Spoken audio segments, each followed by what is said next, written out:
The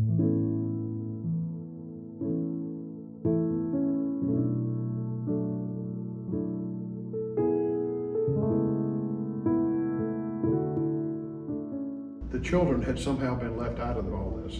There were very few resources that were focusing on homeless children, and parents who needed to get their lives together and had no way to get their children cared for during the day. When you see women and children who are on the streets with nowhere to go during the day other than a corner or stepping into a store, you say that's where the Junior League can come really in a visible way.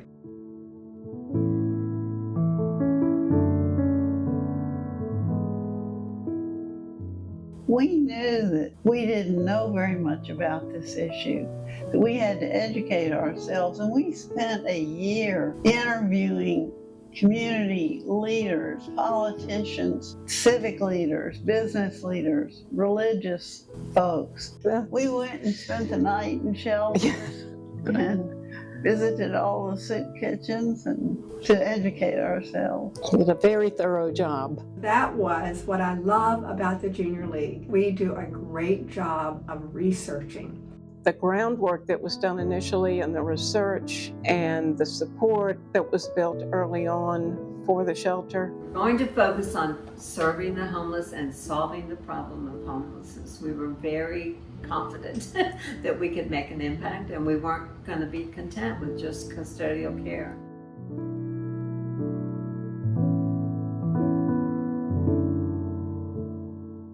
Originally, we had decided that because the League was in a very good financial position, that we would give a gift for our 70th anniversary to the community. When we started, we had nothing in mind in particular. So we didn't know whether it would be just a monetary gift or a project that we started. But we didn't realize how ambitious it was going to be.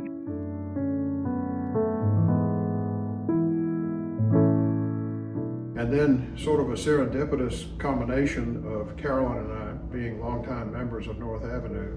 I was chairman of the Board of Deacons that year. She had just an incredibly impactful job as the president of the Junior League. They decided that they wanted to do a project for homeless children. Carolyn and I would talk about this at length. One of the things that you see is churches that have such totally empty spaces Monday through Saturday. We really felt that there ought to be a way to utilize these spaces for public benefit. So we started exploring spatial opportunities here at North Avenue, and they were plentiful. The first day, 25 children lined up at the door, just with word of mouth, and they came and we provided them a hot breakfast that they'd never had before. We had a stationary tub and we gave baths, and we had Junior League hand-me-downs, and so everybody had new clean clothes all the time.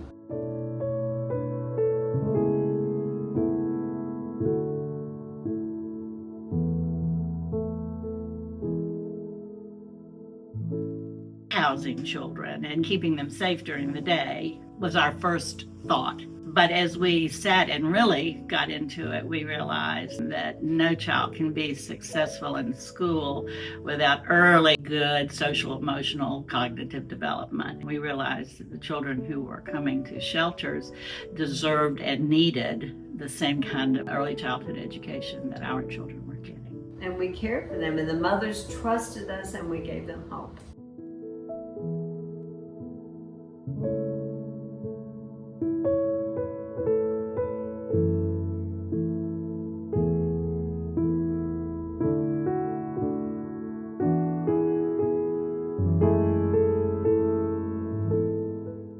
We became an advocate, being a part of a big issue, addressing it with literal direct service, and bringing our voice to leadership to lift this issue up so that others would join us in the work. And the pride in how well the shelter has performed, the outcomes, the women that have been helped and have been able to move out of homelessness.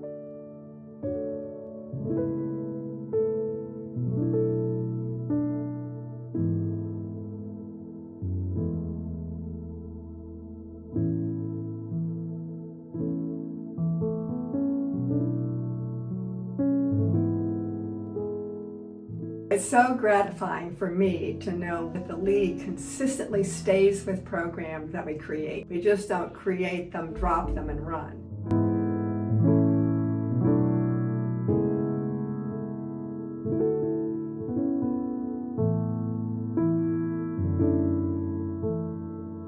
We're still here because we care. We realized that the children who were coming to shelters deserved and needed the same kind of early childhood education that our children were getting.